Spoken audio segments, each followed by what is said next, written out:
Victoria Memorial, Kolkata. Paschimbanga তথা ভারতবর্ষের সবচেয়ে জনপ্রিয় স্থানগুলির মধ্যে একটি।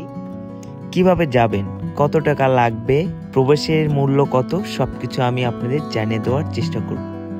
ভিক্টোরিয়া মেমোরিয়াল 64 একর জমির উপর বিস্তৃত ব্রিটিশ রানী ভিক্টোরিয়ার স্মৃতি উদ্দেশ্যে নির্মিত একটি স্মৃতিসৌধ, যা 100 বছরের বেশি সময় ধরে অটুট অবস্থায় দাঁড়িয়ে আছে।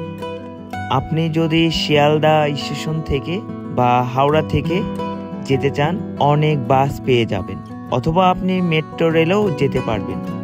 যদি আপনি মেট্রো রেলে যেতে চান, তাহলে ভিক্টোরিয়া মেমোরিয়ালের আশেপাশে যে স্টেশনগুলি রয়েছে, ময়দান স্টেশন অথবা রবীন্দ্র সদর মেট্রো। ভেতরে যেতে অবশ্যই আপনাকে টিকিট কাটতে হবে। টিকিট মূল্য 30 টাকা, বিদেশিদের জন্য 100 টাকা। প্রতি সোমবার কিন্তু মিউজিয়াম বন্ধ থাকে।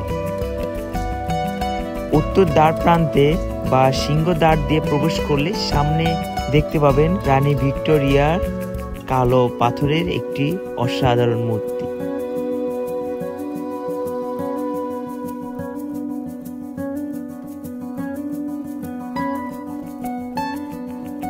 তো তারপর ভেতরে গিয়ে মিউজিয়ামে প্রবেশ করলে আপনি ব্রিটিশ ইতিহাস এবং অনেক ইতিহাস সম্পর্কে জানতে পারবেন।